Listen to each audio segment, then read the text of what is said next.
हम लोग स्टार्ट करेंगे आज हाइड्रोकार्बन। हाइड्रोकार्बन बेसिकली दो टाइप का होता है, एक सैचुरेटेड हाइड्रोकार्बन और एक अनसैचुरेटेड हाइड्रोकार्बन। तो जो सैचुरेटेड हाइड्रोकार्बन वो हाइड्रोकार्बन होता है जो सैचुरेट हो चुका हो मतलब उस स्टेज पे पहुंच चुका हो जो रिएक्ट ना करे, वो सैचुरेटेड हाइड्रोकार्बन। अनसैचुरेटेड हाइड्रोकार्बन वो हाइड्रोकार्बन होता है जो अभी रिएक्ट करने की कैपेसिटी रखता हो। अनसैचुरेटेड हाइड्रोकार्बन के अंदर हम लोग को मिलता है एल्कीन और एल्काइन, और सैचुरेटेड हाइड्रोकार्बन के अंदर मिलता है एल्केन। और एल्केन में बेसिकली कार्बन कार्बन के बीच में सिंगल बॉन्ड होता है। सिंगल बॉन्ड बनता है हेड टू हेड ओवरलैपिंग से। सिग्मा बॉन्ड होता है, बहुत स्ट्रॉन्ग बॉन्ड होता है जिसको ब्रेक करना पॉसिबल नहीं होता है, जिसकी वजह से alkanes are very less reactive. अभी हमने बोला कि सैचुरेटेड हाइड्रोकार्बन बहुत कम रिएक्टिव होता है। अभी एल्केन बिलोंग किससे करता है? एल्केन बिलोंग करता है सैचुरेटेड हाइड्रोकार्बन से। तो एल्केन्स भी कैसा होगा? अनरिएक्टिव। क्यों अनरिएक्टिव होगा? क्योंकि कार्बन कार्बन के बीच में बॉन्ड कैसा होगा? सिंगल सिंगल बॉन्ड कैसा होता है? सिग्मा किससे बनता है? हेड टू हेड ओवरलैपिंग से। बहुत स्ट्रॉन्ग बॉन्ड होता है, इसका रिएक्ट करना पॉसिबल नहीं होता है। अब आते हैं अनसैचुरेटेड हाइड्रोकार्बन पे। अनसैचुरेटेड हाइड्रोकार्बन के अंदर हम लोग को जो मिलता है वो मिलता है एल्कीन और एल्काइन। एल्कीन और एल्काइन रिएक्टिव होता है इसके कंपेयर में, क्योंकि एल्कीन में कार्बन कार्बन के बीच में डबल बॉन्ड होता है और एल्काइन में कार्बन कार्बन के बीच में ट्रिपल बॉन्ड होता है। और हम लोग को पता है कि अगर दो एटम के बीच में डबल बॉन्ड है तो दो एटम के बीच में बनने वाला पहला बॉन्ड हमेशा सिग्मा होता है, अगले बॉन्ड पाई होते हैं सारे दो एटम के बीच में बनने वाला। तो यहाँ पे अगर डबल बॉन्ड है तो एक सिग्मा और एक क्या रहा होगा? पाई। यहाँ पे अगर ट्रिपल बॉन्ड है तो एक सिग्मा रहा होगा और बाकी दो क्या रहे होंगे? पाई बॉन्ड रहे होंगे। इसकी वजह से ये दोनों इसके कंपेयर में बहुत ज्यादा रिएक्टिव होते हैं, क्योंकि इन दोनों में पाई बॉन्ड होता है और इसमें पाई बॉन्ड नहीं होता है, इसमें सिर्फ और सिर्फ सिग्मा बॉन्ड होता है। ठीक बात, ये तो हमें पता चल गया कि सैचुरेटेड वो जो बहुत कम रिएक्टिव, अनसैचुरेटेड वो जो हाईली रिएक्टिव। इसके अंदर कौन कौन? एल्कीन और एल्काइन, और इसके अंदर कौन? एल्केन। हम लोग जो स्टार्ट करेंगे वो एल्केन से स्टार्ट करेंगे, सैचुरेटेड हाइड्रोकार्बन से। तो इसको आप नोट करिए फटाफट।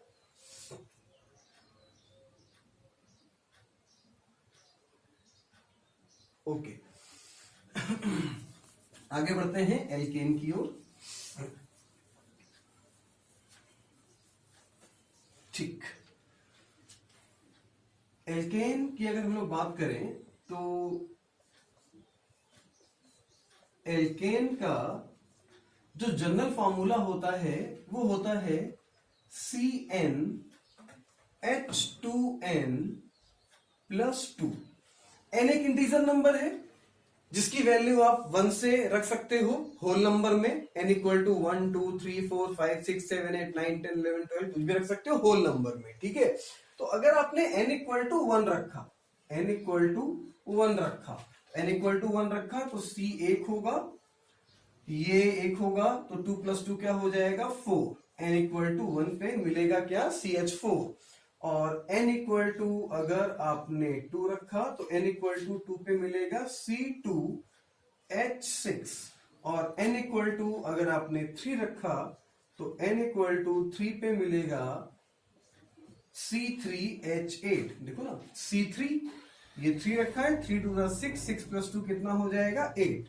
और n = अगर आपने 4 रखा है तो ये मिल जाएगा C4H10। ऐसे 5 पे 6 पे ऑल इन ऑल। ठीक है, ये तो हो गए एल्केन। एक कार्बन के एल्केन को आप बोलते हो मीथेन, दो कार्बन के एल्केन को बोलते हो इथेन, ये प्रोपेन और ये ब्यूटेन। अच्छा, किसी भी एल्केन से अगर आप एक H को रिमूव कर दो तो जो मिलता है वो एल्किल होता है। तो एल्केन से आपने एक H को रिमूव किया, एल्केन से आपने क्या किया? हर एक एल्केन से एक एक H निकाल दिया। यहां से एक H निकाल दिया, यहां से एक H निकाल दिया, यहां से भी, यहां से भी। तो एक H निकाला तो ये बन गया CH4 में से एक H चला गया तो क्या बना? CH3। ये क्या बना? C2H5। और ये क्या बना? C3H7। और ये बन गया C4H9।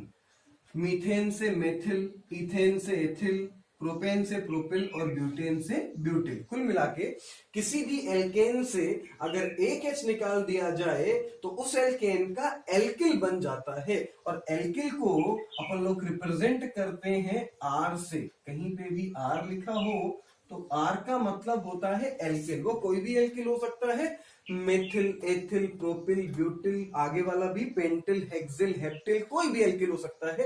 तो आर का मतलब कहीं पे भी लिखा दिखाई दे तो आर का मतलब कोई भी एल्किल आप ले सकते हो। फटाफट इसको नोट करो। हम स्टार्ट एकदम बेसिक से करेंगे, ये एकदम बेसिक से स्टार्ट कर रहे हैं। जिनको ये सब चीजें पहले से पता हो वो वीडियो आगे बढ़ाएं और अपने काम की चीज देखें, ठीक। लेकिन स्टार्ट हम बिल्कुल बेसिक से ही करेंगे। फटाफट इसको नोट करिए। नोट करने के बाद आगे बढ़ते हैं हम लोग। इसके बाद हम लोग ये पढ़ेंगे कि एल्केन को बनाने के कौन कौन से मेथड होते हैं, किस मेथड से हम लोग एल्केन को बनाते हैं, किस तरह से एल्केन को बनाते हैं वो भी देखते हैं। चलिए इसको नोट कर लिया होगा आपने।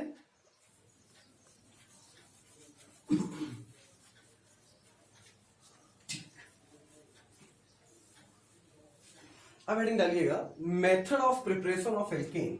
मेथड हम शॉर्ट में लिख रहे हैं, method of preparation, MOP, method of preparation of alkane. Alkane बनाने का जो सबसे पहला मेथड होता है पहला क्या, आप कोई भी पहला ले सकते हो, लेकिन हम लोग स्टार्ट करते हैं बाय द वुड्स रिएक्शन। जो पहला मेथड लेके चल रहे हैं वो लेके चल रहे हैं बाय द वुड्स रिएक्शन। तो हेडिंग डालेंगे first method, method of preparation में फर्स्ट मेथड लिखेंगे बाय द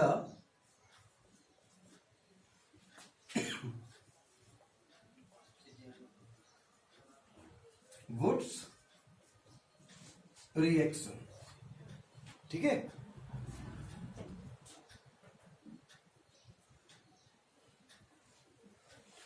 क्या होती है वुड्स रिएक्शन? जब 2 मोल्स ऑफ एल्किल हाइलाइड, जब 2 moles of alkyl halide react करता है मेटेलिक सोडियम से, जब 2 moles of alkyl halide react करता है मेटेलिक सोडियम से, तो मेटेलिक सोडियम से रिएक्ट करके ये एल्केन बनाता है। और वुड्स रिएक्शन दो टाइप की मैकेनिज्म फॉलो करती है। एक फॉलो करती है फ्री रेडिकल मैकेनिज्म और एक फॉलो करती है आयनिक मैकेनिज्म। फ्री रेडिकल मैकेनिज्म हम लोग के सिलेबस में है और आयनिक मैकेनिज्म हम लोग उसकी बात नहीं करेंगे, क्योंकि उसकी बात हम लोग के सिलेबस में नहीं है, एनसीईआरटी में नहीं है, नीट में नहीं है। तो हम लोग जो बात करेंगे वो ये बात करेंगे कि फ्री रेडिकल मैकेनिज्म इसकी होती है, इंटरमीडिएट फ्री रेडिकल होते हैं, ठीक है। तो जरा देखते हैं वुड्स रिएक्शन बेसिकली होती क्या है।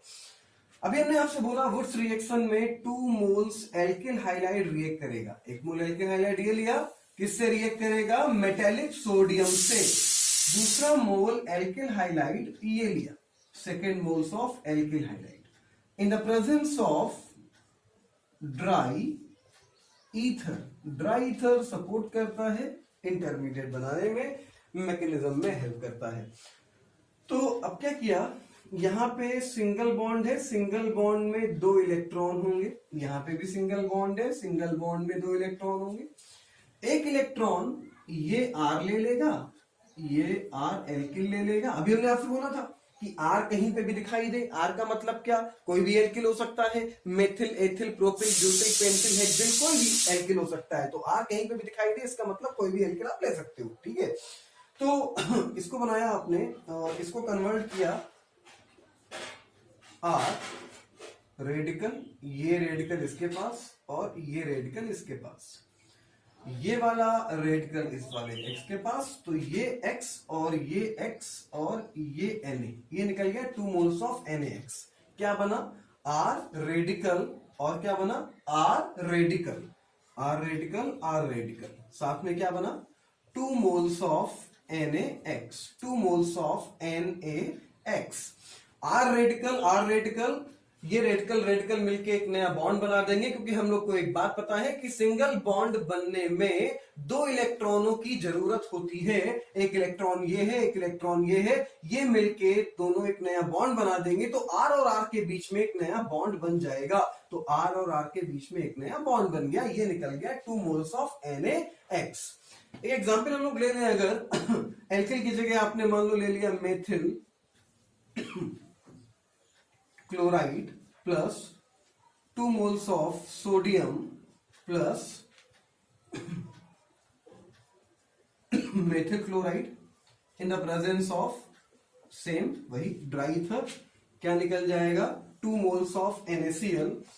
जिस जिस कार्बन से हैलोजन निकलेगा उस कार्बन के बीच में नया बॉन्ड बनेगा। फिर समझना प्रोडक्ट बनाने का तरीका, जिस जिस कार्बन से हैलोजन निकलेगा, जिस जिस कार्बन से हैलोजन निकलेगा उस कार्बन के बीच में नया बॉन्ड बनेगा, क्योंकि जिस जिस कार्बन से हैलोजन निकला होगा उस कार्बन पे फ्री रेडिकल जनरेट हुआ होगा और रेडिकल रेडिकल मिलके नया बॉन्ड बनाएगा। तो एक बात दिमाग में रखेंगे कि जिस जिस कार्बन से हैलोजन निकलेगा उस कार्बन के बीच में नया बॉन्ड बनेगा। तो ये CH3 और ये CH3 और CH3 के बीच में नया बॉन्ड बना दिया जाए तो CH3 के बीच में नया बॉन्ड बना दिया तो ये बन गया C2H6 दैट इज एल्केन। और क्या निकला साथ में निकला 2 moles ऑफ NaCl, साथ में निकल गया 2 moles ऑफ सोडियम क्लोराइड, साथ में निकल गया 2 moles ऑफ सोडियम क्लोराइड।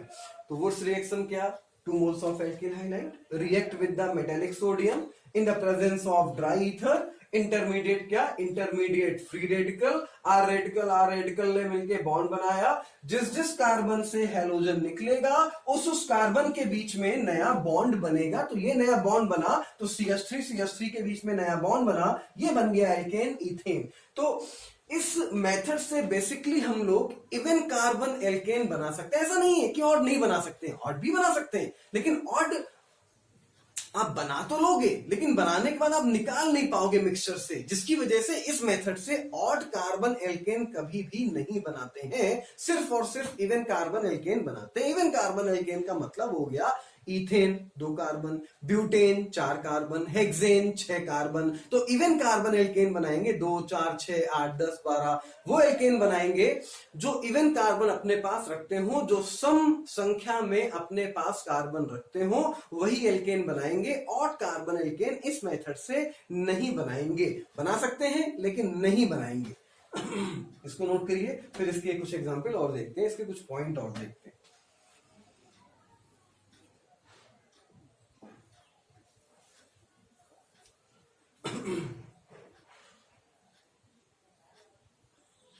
ठीक, इसको हटाते हैं और आगे बढ़ते हैं। जो लोग नोट ना कर पाए हो वीडियो पॉज करें, पॉज करके नोट करें, उसके बाद आगे बढ़ें, ठीक है। चलिए,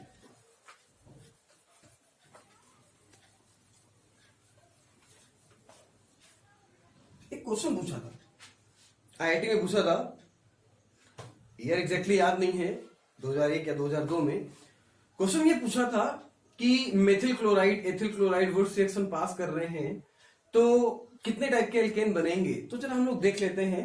हम लोग मेथिल क्लोराइड तो देख ही चुके कि मेथिल क्लोराइड ने वुड्स रिएक्शन। एक बात और, आपसे एग्जाम में ये कभी नहीं बोलेगा कि 2 मोल मेथिल क्लोराइड पास कर रहा है सोडियम से, नहीं, ये अंडरस्टूड है कि अगर methyl chloride Wurtz reaction pass कर रहा है कि मेथिल क्लोराइड अगर सोडियम से रिएक्ट कर रहा है तो ये अंडरस्टूड है कि मेथिल क्लोराइड के 2 मोल ही रिएक्ट करेंगे। वो आपको एग्जाम में लिखा नहीं मिलेगा, आपसे सिर्फ इतना बोलेगा कि methyl chloride react with the sodium. तो ये बट ऑब्वियस है कि मेथिल क्लोराइड के 2 मोल रिएक्ट कर रहे होंगे और 2 मोल रिएक्ट करेंगे सोडियम के साथ, इथेन बनाएंगे। वहां पे आपसे 2 मोल नहीं बोलेगा। वो आपको दिमाग में रखना है कि कोई भी एल्किल हाइलाइड सोडियम से रिएक्ट करेगा तो एल्किल हाइलाइड के मोल कितने लगेंगे, 2 मोल लगेंगे, ठीक है। तो जो क्वेश्चन था वो देखते हैं। क्वेश्चन क्या था कि when methyl chloride and ethyl chloride participate in the Wurtz reaction then how many alkane will be formed। तो भैया मेथिल क्लोराइड है और दूसरा कौन है, दूसरा है अपन लोग के पास एथिल क्लोराइड। दोनों वुड्स रिएक्शन में पार्टिसिपेट कर रहे हैं। पहला ऑप्शन होता है 1, क्योंकि हम लोग दिमाग ये लगाते हैं यार 2 मोल है, 2 मोल सोडियम से रिएक्ट करेगा, 2 NaCl निकल जाएगा, C2H5 सिंगल बॉन्ड CH3 और एक ही एल्केन बनेगा। नहीं नहीं नहीं, एल्केन एक नहीं बनेगा। होगा क्या कि पहले मेथिल क्लोराइड के साथ वुड्स पास करेगा, पहला एल्केन बनाएगा। एथिल क्लोराइड के साथ वुड्स रिएक्शन पास करेगा और दूसरा एल्केन बनाएगा। और मेथिल क्लोराइड एथिल क्लोराइड आपस में पास करेंगे और तीसरा एल्केन बनाएंगे। आपसे ये नहीं बोला आपसे क्वेश्चन क्या बोला, when methyl chloride and ethyl chloride participate in the Wurtz reaction, तो मेथिल क्लोराइड जब पार्टिसिपेट करेगा वुड्स रिएक्शन में तो क्या करेगा, इसका 1 मोल 2 मोल सोडियम से प्लस इसी का 1 मोल और Cl सिंगल बॉन्ड CH3 और क्या निकल जाएगा 2 moles of NaCl। Ethyl chloride में भी यही होगा, 2 मोल सोडियम साथ में एथिल क्लोराइड का 1 मोल और प्रेजेंस फिर से वही ड्राई ईथर, अब लिखने रहे एक बार लिख चुके हैं, आपको बता चुके हैं यहां ड्राई ईथर की प्रेजेंस होगी, यहां ड्राई ईथर की प्रेजेंस होगी, यहां से भी निकला 2 मोल्स ऑफ NaCl। तो ये क्या बना, CH3 सिंगल बॉन्ड CH3 या बोल लो C2H6, तो ये बन गया C2H6 साथ में बना 2 मोल्स ऑफ NaCl। यहां पे बोल लो C2H5 सिंगल बॉन्ड C2H5 या बोल लो C4H10, तो ये बन गया butane, butane that is C4H10 साथ में 2 मोल्स ऑफ NaCl। आपसे क्वेश्चन क्या बोला था, when methyl chloride and ethyl chloride participate in the Wurtz reaction then how many alkane will be form, कितने एल्केन बनेंगे, तो एक एल्केन तो ये बना इथेन, दूसरा एल्केन ये बना ब्यूटेन। ये कब बना, जब मेथिल में पास किया, जब मेथिल क्लोराइड ने वुड्स रिएक्शन पास करी तो ये बना। अब आप बोलोगे हमसे ये तो नहीं बोला था कि मेथिल में, अरे बट ऑब्वियस है, अगर वहां बोले या ना बोले हम लोग को पता है कि 2 मोल पार्टिसिपेट करेगा ही करेगा। मेथिल क्लोराइड बोल दिया, मेथिल मतलब मेथिल क्लोराइड के 2 मोल पार्टिसिपेट करेंगे इथेन बनाएंगे, एथिल क्लोराइड बोल दिया मतलब एथिल क्लोराइड के 2 मोल पार्टिसिपेट करेंगे और ब्यूटेन बनाएंगे, 2 मोल पार्टिसिपेट करेंगे, तो एक एल्केन तो ये बन गया इथेन, दूसरा बन गया ब्यूटेन, तीसरा एक और बनेगा। अब ये इसमें पास करेगा मतलब 1 मोल मेथिल क्लोराइड प्लस 1 मोल एथिल क्लोराइड और ये निकल गया 2 मोल्स ऑफ NaCl और ये निकल गया 2 मोल्स ऑफ NaCl और ये बन गया C3H8। ये क्या बन गया, C3H8, ये बन गया C3H8 plus 2 moles of NaCl। अच्छा एक बार यही क्वेश्चन एम्स में पूछा था, वहां थोड़ा अलग कर दिया, वहां क्या कर दिया कि when ethyl chloride and propyl chloride participate in the Wurtz reaction then how many alkane will be form, कितने एल्केन बनेंगे। अरे भैया मेथिल क्लोराइड और एथिल क्लोराइड ने पास किया तो टोटल एल्केन कितने बने, टोटल एल्केन बने 3, पहला दूसरा तीसरा। तो एथिल क्लोराइड और प्रोपिल क्लोराइड में पास करोगे तो भी कितने बनेंगे, 3 बनेंगे, क्योंकि एक एल्केन बनेगा एथिल एथिल के साथ, दूसरा बनेगा प्रोपिल प्रोपिल के साथ और एक बनेगा एथिल और प्रोपिल के साथ, जैसे कि यहां पे हुआ था, एक बना मेथिल मेथिल के साथ, एक बना एथिल एथिल के साथ और एक बना मेथिल और एथिल क्लोराइड के साथ, टोटल एल्केन 3 बनेंगे। अब आपका दिमाग बोलेगा कि अभी तो आपने बताया कि ऑड कार्बन एल्केन इस मेथड से नहीं बना सकते हैं, ऑड कार्बन एल्केन इस मेथड से नहीं बनाते हैं क्योंकि मिक्सचर से निकाल नहीं सकते हैं। आपसे क्वेश्चन में ये तो नहीं पूछा कि आपको निकालना है बनाना, आपसे सिर्फ क्वेश्चन इतना पूछा कि जब 2 डिफरेंट मोल मेथिल क्लोराइड और एथिल क्लोराइड वुड्स रिएक्शन में पार्टिसिपेट करेगा तो टोटल कितने टाइप के एल्केन बनेंगे, तो भैया 3 टाइप के एल्केन बनेंगे, एक इथेन, एक ब्यूटेन और एक प्रोपेन। तो किसी भी क्वेश्चन में, दुनिया के किसी भी क्वेश्चन में अगर 2 डिफरेंट मोल एल्किल हाइलाइट पार्टिसिपेट करेगा तो हमेशा 3 मोल एल्केन बनेंगे। इस पॉइंट को नोट्स में डालेंगे तो पहला पॉइंट लिखेंगे, उस रिएक्शन में फर्स्ट पॉइंट लिखिएगा। पॉइंट नंबर 1, अभी इसको मत नोट करिएगा, पहले पॉइंट लिखिएगा, पॉइंट में स्टार लगाइएगा और यहाँ पे पॉइंट लिखिएगा। पॉइंट में क्या लिखेंगे सुन लेना पहले, उसके बाद नोट करना, क्या लिखेंगे सुनना पहले। जब 2 डिफरेंट मोल एल्किल हाइलाइट वुड्स रिएक्शन में पार्टिसिपेट करेगा तो टोटल 3 टाइप के एल्केन बनेंगे, तो टोटल 3 टाइप के एल्केन बनेंगे, लिखिएगा। when 2 different mole of alkyl halide, when 2 different mole of alkyl halide participate in the Wurtz reaction,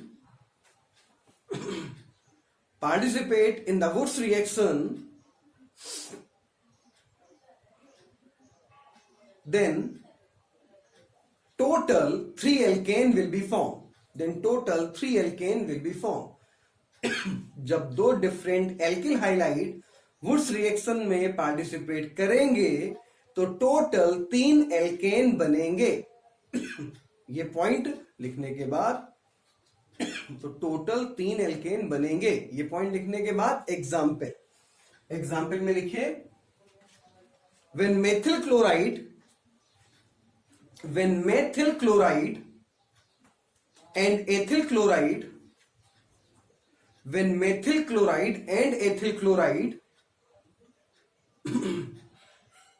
participate in the Wurtz reaction, when methyl chloride and ethyl chloride participate in the Wurtz reaction,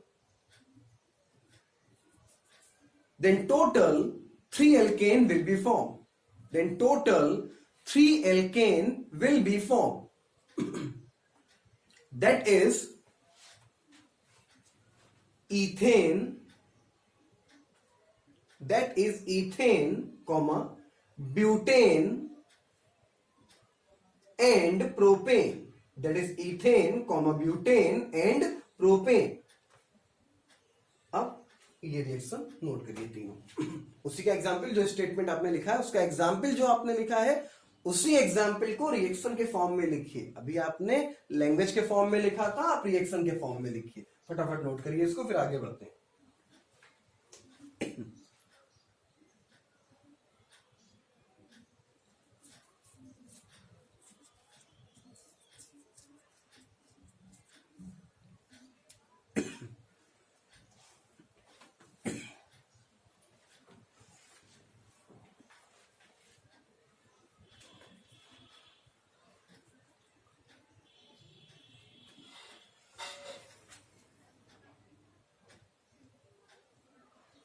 note कर लिया? अगर ना note कर पाए हो video pause करिए, video pause करके note करिए, उसके बाद फिर आगे वीडियो देखिए. ठीक है, चलिए.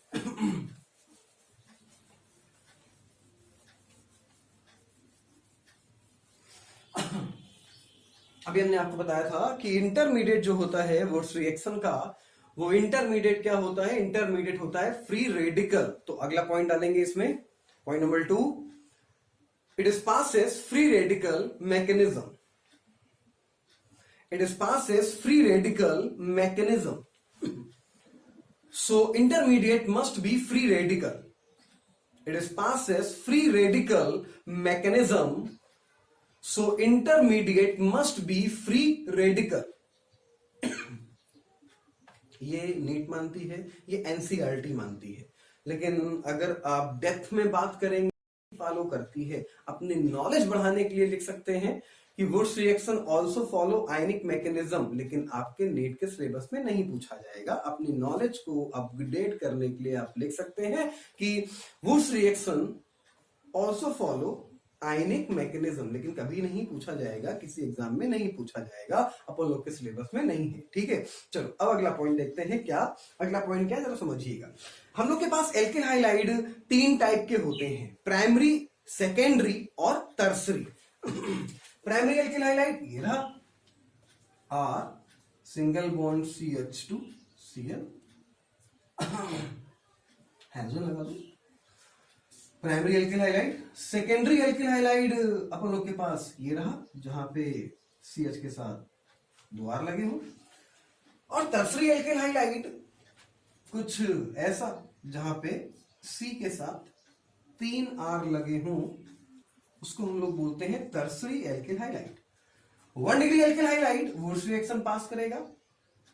2 degree alkyl halide Wurtz reaction pass करेगा, जैसे पास कर रहा था, जैसे प्रोडक्ट बना रहा था, जैसे फ्री रेडिकल आ रहा था, जैसे हम लोग बोल रहे थे जिस कार्बन से हेलोजन को हटाएंगे उस कार्बन के बीच में नया बॉन्ड लगा देंगे. वही 1 डिग्री में करेंगे, वही 2 डिग्री में करेंगे. लेकिन जैसे ही 3 डिग्री एल्किल हाइलाइड आएगा तो 3 डिग्री एल्किल हाइलाइड में बोलेंगे it can not B participate in the Wurtz reaction. लेकिन ऐसा नहीं है कि अगर 3 डिग्री एल्किल हाइलाइड को हम लोगों ने वुड्स में लिया तो प्रोडक्ट नहीं बनाएगा, प्रोडक्ट बनाएगा. लेकिन वो रिएक्शन वुड्स रिएक्शन नहीं होगी, प्रोडक्ट बनाएगा. पूछा हुआ क्वेश्चन है, आईटी में पूछा था. एक 3 डिग्री एल्किल हाइलाइड दी थी, टर्सरी ब्यूटिल क्लोराइड, और बोला था सोडियम से रिएक्ट कर रहा है ड्राई ईथर की प्रेजेंस में. तो क्या बनेगा? हम लोग का दिमाग बोलने की कोशिश करता है यार सोडियम है, ड्राई ईथर है, तो वुड्स रिएक्शन हो रही होगी, वुड्स रिएक्शन से प्रोडक्ट बन रहा होगा, लेकिन 3 degree alkyl halide Wurtz reaction pass ही नहीं करता है। अच्छा, एनसीईआरटी में और भी कहीं पे बहुत सारे बुकों में ये पॉइंट लिखा भी है कि 3 degree alkyl halide can not B pass Wurtz reaction. उसके बावजूद भी क्वेश्चन पूछा है, आईआईटी में पूछा है, एम्स में पूछा है कि ये टर्सरी ब्यूटिल क्लोराइड है, सोडियम से रिएक्ट कर रहा है, क्या बनाएगा? तो ऑप्शन पहला यही होता है, नो रिएक्शन। हम लोग पढ़ के यही समझते हैं कि यार रिएक्शन कहां होगी, लिखा तो है किताब में कि ये वुड्स रिएक्शन पास नहीं करेगा। अरे किताब में ये लिखा है ना कि 3 degree alkyl halide can not B pass Wurtz reaction, ये थोड़ा ना लिखा है कि 3 degree alkyl halide can not B form product in the presence of sodium and dry ether. Product बनाएगा, लेकिन जो प्रोडक्ट बनाएगा वो प्रोडक्ट वुड्स रिएक्शन के हिसाब से नहीं बनाएगा, वो वुड्स रिएक्शन नहीं होगी। प्रोडक्ट क्या बनाएगा वो भी अभी देखते हैं। अगला पॉइंट क्या लिखेंगे? अगला पॉइंट ये लिखेंगे 1 degree and 2 degree alkyl halide participate in the Wurtz reaction but 3 degree alkyl halide can not be passes Wurtz reaction. अगला point, point number 3, point number 3 में लिखेंगे 1 degree alkyl halide, 1 degree alkyl halide and 2 degree alkyl halide, 1 degree alkyl halide and 2 degree alkyl halide participate in the Wurtz reaction but 3 degree alkyl halide, but 3 degree alkyl highlight cannot be passes Wurtz reaction, cannot be passes Wurtz reaction। 1 degree alkyl halide Wurtz pass करेगा, 2 degree alkyl halide Wurtz pass करेगा, 3 degree alkyl halide Wurtz pass नहीं करेगा, लेकिन product बनाएगा। अब इसके नीचे अगला पॉइंट लिखेंगे, पॉइंट नंबर 4। क्या लिखेंगे? पहले समझेंगे उसके बाद लिखेंगे।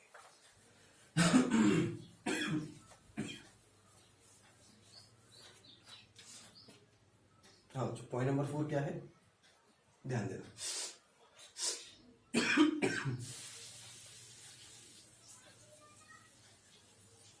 चलो, जो क्वेश्चन पूछा था उसी को उठा लेते। टर्सरी ब्यूटिल क्लोराइड बोला था सोडियम से रिएक्ट कर रहा है in the presence of dry ether.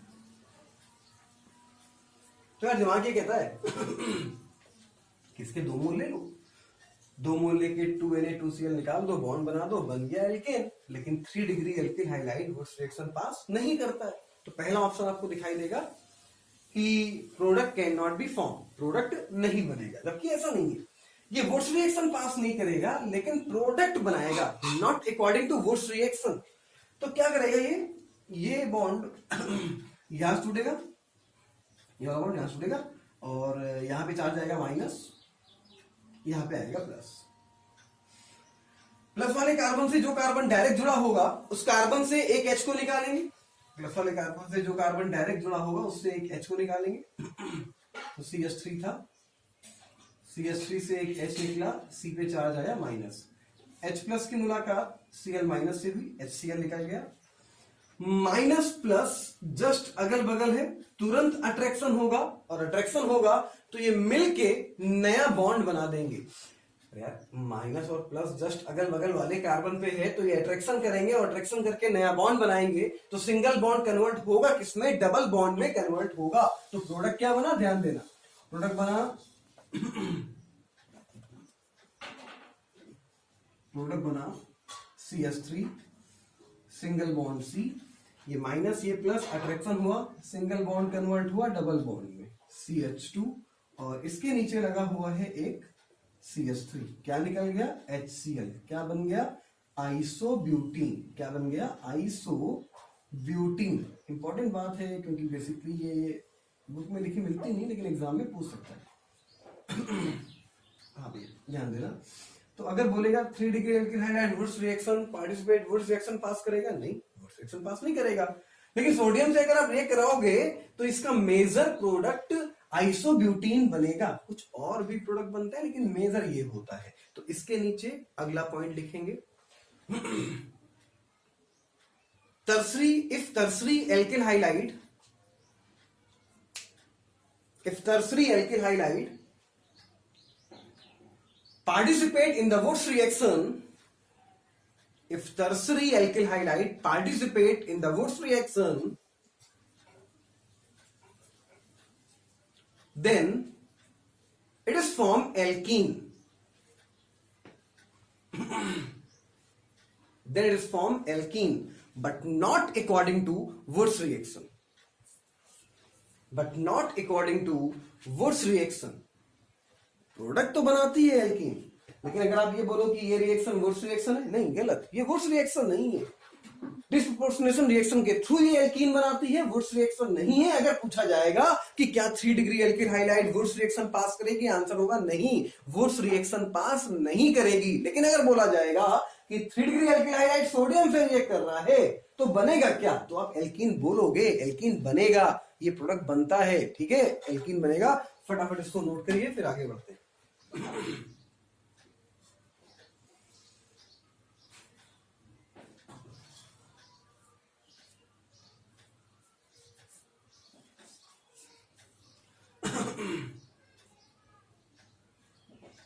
चलिए नोट कर लिया, आगे बढ़ते हैं अगले पॉइंट की ओर।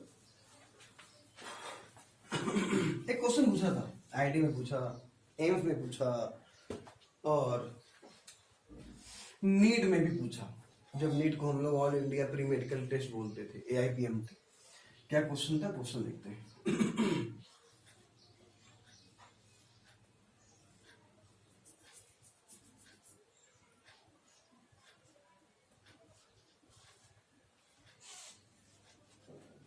बोला ये है, सोडियम से रिएक्ट कर रहा है ड्राई ईथर की प्रेजेंस में, क्या प्रोडक्ट बनेगा।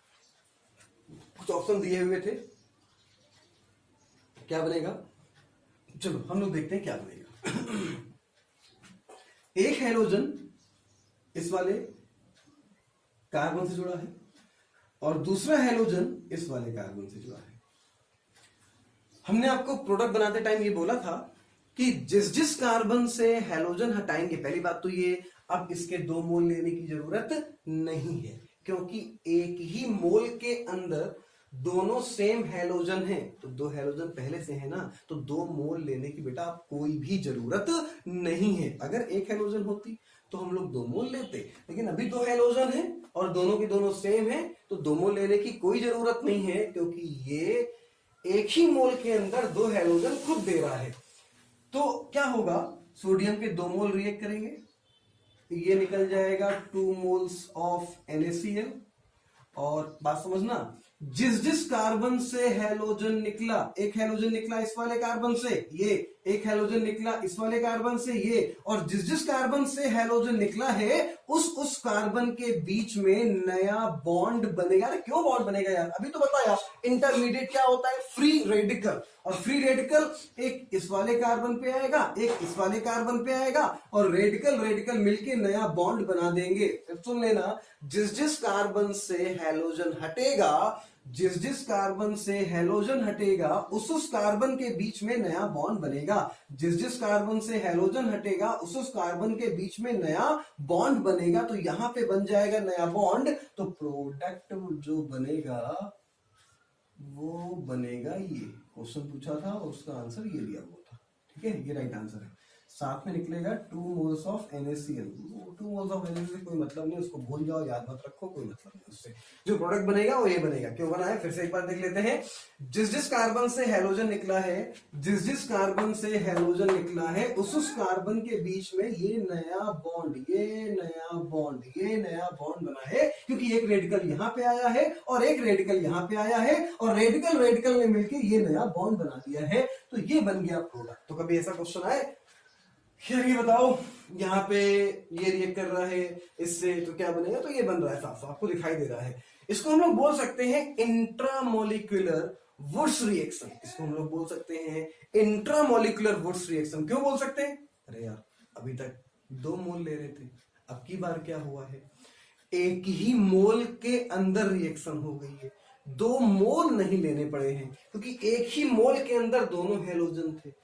तो एक ही मोल में जब हो जाए तो इंट्रामोलिकुलर, तो बोल सकते हैं इंट्रामोलिकुलर वुड्स रिएक्शन। ये क्वेश्चन अभी तक नहीं पूछा, हो सकता है आगे पूछ ले कि which are the following is example of the intramolecular Wurtz reaction. तो जब एक ही मोल एल्किल हैलाइड में दो हैलोजन हो, हमें उसका दूसरा मोल ना लेना पड़े, एक ही मोल में रिएक्शन हो जाए, तो उसको हम लोग बोल सकते हैं इंट्रामोलिकुलर वुड्स रिएक्शन। तो ये हो गई साहब इंट्रामोलिकुलर वुड्स रिएक्शन। इसको नोट करिए, फिर एक बहुत अच्छा क्वेश्चन अभी करते हैं, पहले इसको नोट करिए।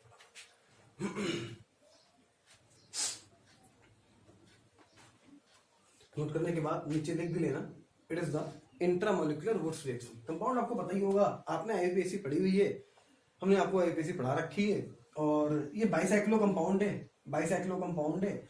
इसकी नेमिंग अगर आपको याद हो तो इसको हम लोग बोलते थे बाइसाइक्लो 110 ब्यूटेन, बाइसाइक्लो 110 ब्यूटेन।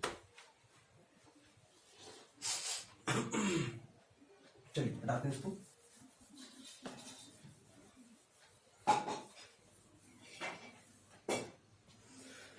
एक क्वेश्चन कराते हैं, ये क्वेश्चन कहीं पूछा नहीं है, दिमाग में आया तो चलो करा लेते हैं। और पहली बात ये कि ये जो क्वेश्चन है, इस क्वेश्चन से हम लोग एल्केन तो नहीं बना पाएंगे। चलो देखते हैं। बोलो सोडियम है, सोडियम रिएक्ट कर रहा है इससे इन द प्रेजेंस ऑफ, फिर से वही क्या, ड्राई ईथर ROR, क्या प्रोडक्ट बनेगा। चलो देखते हैं कितने हैलोजन है अपने पास, 6 हैलोजन है, ठीक है। क्या होगा समझना ध्यान से, 6 हैलोजन है तो 6 सोडियम लगेगा, 6 हैलोजन 6 सोडियम लगेगा। क्या होगा, 2 Br और 2 Na, 2 Br और 2 Na, क्या निकल जाएगा 2 NaBr। फिर 2 Br और 2 Na 2 NaBr, फिर 2 Br और 2 Na 2 NaBr। तो एक काम करते हैं ना, ये सब करने की क्या जरूरत है, एक साथ निकाल देते हैं, 6 Br और 6 Na। तो ये हम लोग ने निकाल दिए 6, ये निकाल दिए 6 Br, 6 Br with 6 Na, 6 moles of NaBr निकल गया। क्या बनेगा, जिस जिस कार्बन से, फिर समझना ये बात, प्रोडक्ट बनाने का तरीका समझना, जिस जिस कार्बन से हैलोजन निकला है उस कार्बन के, भैया एक हैलोजन निकला इस वाले कार्बन से, एक हैलोजन निकला इस वाले कार्बन से, और जिस जिस कार्बन से हैलोजन निकला है उस कार्बन के बीच में नया बॉन्ड बनेगा। अरे एक बॉन्ड पहले से था, एक बॉन्ड और बनेगा, तो अब सिंगल बॉन्ड कन्वर्ट किस में हो जाएगा, डबल बॉन्ड में। क्योंकि अरे यार समझो ना यार, ये एक बॉन्ड पहले से था, एक हैलोजन यहां से निकला, एक हैलोजन यहां से निकला, तो यहां पे फ्री रेडिकल आया होगा, यहां पे फ्री रेडिकल आया होगा, रेडिकल ने मिलके नया बॉन्ड बनाया होगा, तो एक बॉन्ड और बनेगा। एक बॉन्ड तो पहले से था, तो सिंगल बॉन्ड कन्वर्ट किसमें हो जाएगा, डबल बॉन्ड में। तो यहां बॉन्ड कैसा आ गया, डबल, ठीक सा। अच्छा, ये Br मिलके बॉन्ड बना चुका है। अब एक Br ये निकला, और यहाँ पे फिर से सिंगल बॉन्ड कन्वर्ट किसमें हुआ, डबल बॉन्ड में। क्यों, एक Br निकला तो रेडिकल आया होगा, रेडिकल ने मिलके नया बॉन्ड बनाया होगा, एक बॉन्ड पहले से था, एक बॉन्ड और बना, सिंगल बॉन्ड कन्वर्ट किसमें हो गया, डबल बॉन्ड में। वही यहाँ पे हुआ होगा, एक हैलोजन यहां से निकला, एक हैलोजन यहां से निकला, जिस जिस कार्बन से हैलोजन निकलेगा उस कार्बन के बीच में नया बॉन्ड बनेगा, और यहाँ पे एक बॉन्ड पहले से था, एक बॉन्ड और बना, बॉन्ड कैसा हो गया, डबल। तो प्रोडक्ट क्या बना, देख तो ये Br single bond convert double में, फिर ये बॉन्ड कैसा, सिंगल, फिर ये कैसा, डबल, फिर ये कैसा, सिंगल, फिर ये कैसा, डबल, बेंजीन बन गई प्रोडक्ट। इस मेथड से हम लोग ये बना ली हम लोगों ने बेंजीन, ये डबल, फिर ये सिंगल, फिर डबल, फिर ये सिंगल, साथ में 2 मोल्स ऑफ NaBr। अगर कभी, अच्छा ये बताओ कि ये रिएक्शन क्या है, वुड्स रिएक्शन या intramolecular Wurtz reaction, intramolecular Wurtz reaction. अभी भी एक ही मोल के अंदर रिएक्शन करी है, दूसरा मोल नहीं लिया है, तो ये भी इंट्रामोलिकुलर। अब बोलोगे इंट्रामोलिकुलर वुड्स रिएक्शन है, और हम लोग वुड्स रिएक्शन से तो एल्केन बनाते हैं, ये एल्केन नहीं बनाए तो बेंजीन बन गई। ये एक अजीब सी बात होती है कि इस टाइप का अगर कोई कंपाउंड हो, अभी आपको हम आगे पढ़ाएंगे कोल्बे इलेक्ट्रोलिसिस, कोल्बे इलेक्ट्रोलिसिस में ही सेम एग्जांपल एक दिखाएंगे, क्या दिखाएंगे वो भी आगे की बात है, तो आगे देखेंगे। हम ये नहीं बोल रहे हैं कि ये जो रिएक्शन है, ये रिएक्शन, ये प्रोडक्ट वुड्स रिएक्शन दे रही है। हम ये बोल रहे हैं कि ये जो रिएक्शन है, इसका जो प्रोडक्ट है वो वुड्स रिएक्शन के टाइप के अकॉर्डिंग प्रोडक्ट बन रहा है। कभी ऐसा क्वेश्चन दिखे कि 6 कार्बन की रिंग में 6 हैलोजन हो, फर्क नहीं पड़ता, Cl Br I, तो भैया इंट्रामोलिकुलर वुड्स रिएक्शन पास होगी और बनेगा क्या, बेंजीन। अच्छा क्वेश्चन है, इसको पॉइंट में क्वेश्चन में डालिए, फिर आप इसको नोट करिए, फिर आगे बढ़ते हैं।